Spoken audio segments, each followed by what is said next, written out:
Hello guys, ഇന്നത്തെ നമ്മുടെ recipe matar paneer മസാലയാണ്. പനീറിൻ്റെ ഒത്തിരി വിഭവങ്ങളുണ്ട്. ഇത് മട്ടർ പനീറാണ് കേട്ടോ. നമ്മൾ വീട്ടിൽ പെട്ടെന്ന് ചെറിയൊരു ഫംഗ്ഷനൊക്കെ നടത്തുകയാണെങ്കിൽ വെജിറ്റേറിയൻസ് ഒക്കെ ഉണ്ടെങ്കിൽ ഉണ്ടാക്കാൻ പറ്റിയൊരു ഡിഷാണ്.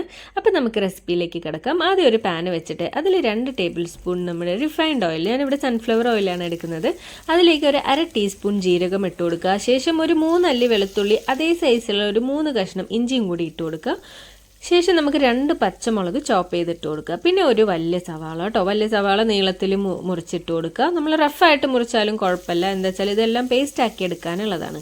ഇട്ടിട്ട് നന്നായിട്ടൊന്ന് വഴറ്റി കൊടുക്കുക. അതിനുശേഷം ഒരു 2 മീഡിയം തക്കാളി ഇട്ട് കൊടുക്കുക. തക്കാളി നല്ല പഴുത്ത് ചുവന്ന കളറാണെങ്കിൽ വളരെ നല്ലത് കേട്ടോ, കാരണം ഇതിൽ കളറ് കിട്ടാനും അതുപോലെ തന്നെ അതിനൊരു ഫ്ലേവറിനൊക്കെ പഴുത്ത തക്കാളിയാണ് ബെസ്റ്റ്. തക്കാളി കൂടി ഇട്ട് കൊടുത്തിട്ട് നന്നായിട്ടൊന്ന് വഴറ്റി കൊടുക്കുക. ഏകദേശം ഒന്ന് മൂത്ത് വരുന്ന സമയത്ത് നമുക്കൊരു 10-12 അണ്ടിപ്പരിപ്പ് ഇട്ട് കൊടുക്കാം.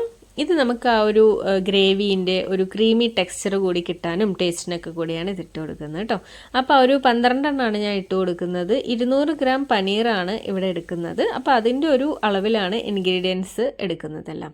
അപ്പോൾ അണ്ടിപ്പരിപ്പും കൂടി ഇട്ട് കൊടുത്തിട്ട് നന്നായിട്ട് വഴറ്റി കൊടുക്കുക. കാരണം ഈ അണ്ടിപ്പരിപ്പ് കറക്റ്റായിട്ട് വെന്തില്ലെങ്കിൽ നമ്മൾ അരച്ചു കൊടുക്കുമ്പോൾ മിക്സിങ് ജാറിൽ ചെറിയ ചെറിയ കഷ്ണങ്ങളായിട്ട് കുടുങ്ങി കിടക്കുന്നത് കാണാറുണ്ട്. അതുകൊണ്ട് നന്നായിട്ട് വേവിച്ച് കുറച്ച് വെള്ളവും കൂടി ഒഴിച്ചിട്ട് നന്നായിട്ട് അടച്ച് വെച്ച് ഒരു 5 മിനിറ്റ് വേവിച്ച് കഴിയുമ്പോൾ കറക്റ്റായിട്ട് വെന്ത് കിട്ടും. അപ്പോൾ നമ്മൾ ഇത് അരച്ചെടുക്കുന്ന സമയത്ത് ഫൈനായിട്ടുള്ളൊരു പേസ്റ്റായിട്ട് വരും കേട്ടോ. അപ്പോൾ നന്നായി വഴറ്റിയതിന് ശേഷം ഒരു മൂടിയെടുത്ത് അടച്ച് ഒരു 5 മിനിറ്റ് അടച്ച് വെക്കുക. ഇച്ചിരി വെള്ളം കൂടി ഒഴിച്ച് കഴിഞ്ഞാൽ നന്നായിട്ട് വെന്ത് കിട്ടും. അതിനുശേഷമാണ് ബാക്കി പരിപാടികൾ ചെയ്യുന്നത്. ഈ ഒരു റെസിപ്പി നമുക്ക് നമ്മളിപ്പോൾ എന്തെങ്കിലും വീട്ടിലെ ചെറിയ ചെറിയ ബർത്ത്ഡേ ഫംഗ്ഷൻസോ എന്തെങ്കിലും ഒരു ചെറിയ പരിപാടിയൊക്കെ നടത്തുകയാണെങ്കിൽ നമുക്ക് ഉണ്ടാക്കാൻ പറ്റിയിട്ടുള്ള ഒരു സിമ്പിൾ റെസിപ്പി കൂടിയാണ്. ഞാൻ മോൻ്റെ ബർത്ത്ഡേക്ക് ചെറിയ കുറച്ച് ഫ്രണ്ട്സിനെയൊക്കെ വെച്ച് നടത്തുമ്പോൾ ഉണ്ടാക്കുന്ന ഒരു പ്രോട്ടീൻ ആൻഡ് കാൽസ്യം റിച്ച് ആയിട്ടുള്ള ഒരു ഡിഷാണ് കേട്ടോ. അപ്പോൾ നിങ്ങളെല്ലാവരും ട്രൈ ചെയ്ത് നോക്കുക. സബ്സ്ക്രൈബ് ചെയ്യാത്തവരാണെങ്കിൽ തീർച്ചയായിട്ടും ചാനലൊന്ന് സബ്സ്ക്രൈബ് ചെയ്യുക, ലൈക്ക് ചെയ്യുക. അപ്പോൾ നമുക്ക് ഇത് ഗ്രേവി ആയിട്ടുണ്ട്. അപ്പോൾ നമ്മളത് മാറ്റി വെച്ചതിന് ശേഷം അതേ പാനിലേക്ക് തന്നെ നമ്മളൊരു 2 ടേബിൾ സ്പൂൺ ബട്ടർ ഇട്ട് കൊടുക്കുക. ബട്ടർ നന്നായി മെൽട്ടായതിന് ശേഷം ഒരു 3 കഷ്ണം നമ്മുടെ 2-3 കഷ്ണം പട്ട, ഒരു 3 ക്ലോവർ അതിട്ട് കൊടുക്കുക കേട്ടോ. ഗരം മസാല വേണമെങ്കിലും ചേർക്കാം, ഞാനിവിടെ ചേർക്കുന്നില്ല, ഇങ്ങനെ തന്നെയാണ് ഇട്ട് കൊടുക്കുന്നത്. പിന്നെ നന്നായിട്ട് ഫൈൻലി ചോപ്പ്ഡ് ആയിട്ടുള്ള ഒരു മീഡിയം സൈസ് സവാള ചേർത്ത് കൊടുക്കുക. ഫൈനായിട്ട് ചോപ്പ് ചെയ്യുന്ന എന്തിനാ വെച്ചാൽ ഇത് നന്നായിട്ട് ബ്ലെൻഡായിട്ട് പോകാൻ കേട്ടോ. അപ്പോൾ നന്നായിട്ട് കുനുകുനാന്ന് മുറിച്ച് കഴിഞ്ഞാൽ അതിൻ്റെ കൂടെ അങ്ങ് ബ്ലെൻഡായി പൊക്കോളും. അപ്പോൾ ഇതിലേക്ക് നമ്മുടെ ബട്ടറിലേക്ക് ഈ സവാള ഇട്ട് കൊടുക്കുന്ന സമയത്ത് നല്ലൊരു സ്മെല്ലൊക്കെ വരും കേട്ടോ. അതിനുശേഷം നമ്മൾ ഇതുവരെ ഉപ്പ് ഇട്ട് കൊടുത്തിട്ടില്ല, അപ്പോൾ ഉപ്പ് കൂടി ഇട്ടിട്ട് നന്നായിട്ട് ഇളക്കി കൊടുക്കുക. ഇതൊന്ന് വഴണ്ട് നല്ല മൂത്ത് വരുന്ന സമയത്ത് മഞ്ഞൾപ്പൊടി ഒരു 1/2 ടീസ്പൂണ്, മല്ലിപ്പൊടി 1 ടീസ്പൂണ്, നമ്മുടെ കാശ്മീരി മുളക് പൊടി 1.5 ടീസ്പൂണാണ് ഇട്ട് കൊടുക്കുന്നത്. എരിവിന് വേണ്ടി നമ്മൾ ഓൾറെഡി 2 പച്ചമുളക് ഇട്ട് കൊടുത്തിട്ടുണ്ട്. ഈ ഒരു ഡിഷിനൊന്നും അധികം സ്പൈസി അല്ല, അതുകൊണ്ട് തന്നെ നമ്മൾ കാശ്മീരി മുളക് പൊടി ഒരു കളറിൻ്റെ പേരിൽ ഇട്ട് കൊടുക്കുക. ഒരു 1.5 ടീസ്പൂണാണ് ഇട്ട് കൊടുക്കുന്നത് കേട്ടോ. 200 ഗ്രാം പനീറിന് മസാലപ്പൊടികളും കാര്യങ്ങളൊക്കെ ഇട്ട് കൊടുത്തിട്ട് നന്നായിട്ടൊന്ന് മൂത്ത് വരുന്ന സമയത്ത് കരിയരുത്, തീ കുറച്ച് വയ്ക്കുക. ശേഷം നമ്മൾ നേരത്തെ വഴറ്റി വെച്ചിരിക്കുന്ന നമ്മുടെ ഇഞ്ചിയും വെളുത്തുള്ളിയും ഉള്ളിയൊക്കെ കൂടിയുള്ള ആ പേസ്റ്റ് ഒഴിച്ചു കൊടുക്കുക. ഒന്ന് നന്നായിട്ട് ഇളക്കി മിക്സ് ചെയ്യുമ്പോൾ തന്നെ അതിൻ്റെ കളറൊന്ന് ചേഞ്ച് ചെയ്ത് വരും കേട്ടോ. ദെൻ നമുക്ക് മിക്സി കഴുകി അല്ലെങ്കിൽ ജാറ് കഴുകിയ വെള്ളം കൂടി ഒഴിച്ചു കൊടുത്തിട്ട് നന്നായിട്ടൊന്ന് തിളപ്പിക്കുക. പിന്നെ അതിൽ ഉപ്പൊക്കെ നോക്കുക, ഉപ്പൊക്കെ കുറവുണ്ടെങ്കിൽ ചേർത്ത് കൊടുക്കുക. പിന്നെ ഒരു 1.5 ടീസ്പൂൺ പഞ്ചസാര കൂടി ഞാൻ ഇട്ട് കൊടുക്കുന്നുണ്ട്. നോർത്ത് ഇന്ത്യൻ ഡിഷിലൊക്കെ ഒരു അല്പം മധുരം ഉണ്ടാവാറുണ്ട്. അപ്പോൾ നിങ്ങൾക്ക് മധുരം കുറച്ച് മതിയെങ്കിൽ 1 ടീസ്പൂൺ ഇട്ട് കൊടുക്കുക. ഞാനിവിടെ ഒരു 1.25 ടീസ്പൂണ് പഞ്ചസാര ഇട്ട് കൊടുക്കുന്നുണ്ട് കേട്ടോ. നന്നായിട്ട് ഇളക്കി കൊടുക്കുക. പിന്നെ നമ്മുടെ മട്ടർ പനീർ മസാലയാണ് ഉണ്ടാക്കുന്നത്, അതുകൊണ്ട് തന്നെ നമ്മുടെ ഗ്രീൻ പീസ് വേവിച്ച് വെച്ചിട്ടുണ്ട്, അത് ഇട്ട് കൊടുക്കുക. നോർമലി ഞാൻ വെള്ളത്തിൽ കുതിർത്തിയ ഗ്രീൻ പീസാണ് ഇട്ട് കൊടുക്കുക. അപ്പോൾ അത് കടിക്കുമ്പോൾ അത്ര വേവാത്ത പോലെ ഒരു വേവ് അത്ര കറക്റ്റ് ആവാത്തതുകൊണ്ട് ഞാൻ ഇത്തവണ ഗ്രീൻ പീസ് വേവിച്ചിട്ട് ഒരു 750 ഗ്രാം ഗ്രീൻ പീസ് വേവിച്ചാണ് ഇട്ട് കൊടുക്കുന്നത്.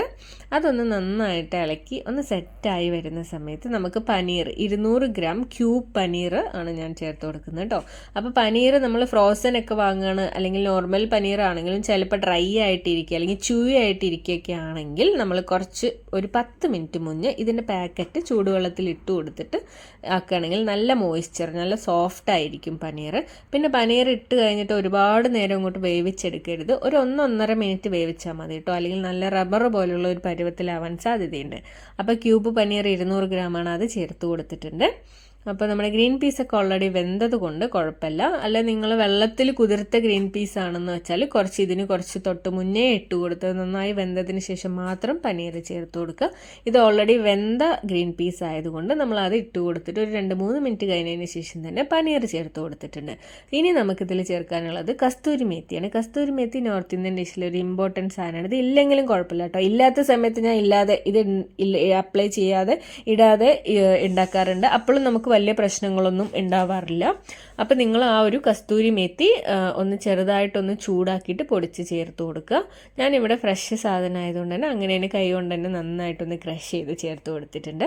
അതിനുശേഷം നമ്മൾ കുറച്ച് മല്ലിയില ഉണ്ടെങ്കിൽ ചേർത്ത് കൊടുക്കുക. താല്പര്യമുള്ളവർ ചേർത്ത് കൊടുക്കുക, ഇഷ്ടമല്ലാത്തവർ ചേർക്കണ്ട കേട്ടോ. പച്ചക്കളറുള്ള എല്ലാ വെജിറ്റബിൾസും നല്ലതായതുകൊണ്ട് തന്നെ ഞാൻ ഇങ്ങനെയുള്ള ഡിഷസിലൊക്കെ കുറച്ചധികം ചേർത്ത് കൊടുക്കാറുണ്ട്. അതിനുശേഷം ഫ്രഷ് ക്രീം ഇല്ലെങ്കിലും പ്രശ്നമൊന്നുമില്ല. കുറച്ച് പാലും അതിൻ്റെ പാടയും കൂടി എടുത്തിട്ട് മിക്സിയിൽ ഒന്ന് റൗണ്ട് ചെയ്തെടുത്തതിന് ശേഷം ഒഴിച്ചു കൊടുത്താൽ മതി. സെയിം ടേസ്റ്റ് തന്നെയാണ്. നമുക്കിവിടെ ഫ്രഷ് ക്രീം ഉള്ളതുകൊണ്ട് നമ്മൾ ഫ്രഷ് ക്രീം ആഡ് ചെയ്ത് കൊടുക്കുന്നുണ്ട്.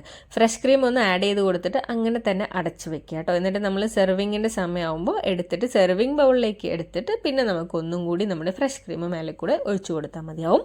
അപ്പോൾ ഈ റെസിപ്പി ട്രൈ ചെയ്യാത്തവരെന്തായാലും ട്രൈ ചെയ്തെടുക്കുക. നല്ല പ്രോട്ടീൻ ആൻഡ് കാൽസ്യം റിച്ച് ആയിട്ടുള്ള ഒരു വിഭവമാണ് ഇത്. പിന്നെ വെജിറ്റേറിയൻസിനൊക്കെ പറ്റിയ ഒരു സംഭവമാണ്. അവരങ്ങനെ നോണൊന്നും കഴിക്കാത്തതുകൊണ്ട് പ്രോട്ടീൻ്റെ ആ ഒരു ഇതിന് ആഴ്ചയിൽ ഒരു 100 ഗ്രാമെങ്കിലും കഴിക്കുന്നത് വളരെ നല്ലതാണ് കേട്ടോ. പനീർ കൊണ്ട് നമ്മൾ പനീർ ടിക്കയും ബട്ടർ പനീർ മസാലയും അതുപോലെ പാലക് ഇട്ടിട്ട് പാലക് പനീറും എല്ലാം ഉണ്ടാക്കാറുണ്ട്. അപ്പോൾ ഇതുപോലെ ഉണ്ടാക്കി നോക്കിയില്ലെങ്കിൽ തീർച്ചയായിട്ടും ഉണ്ടാക്കി നോക്കുക. എന്നിട്ട് നിങ്ങളുടെ കമൻറ്റ് താഴെ കൊടുക്കുക.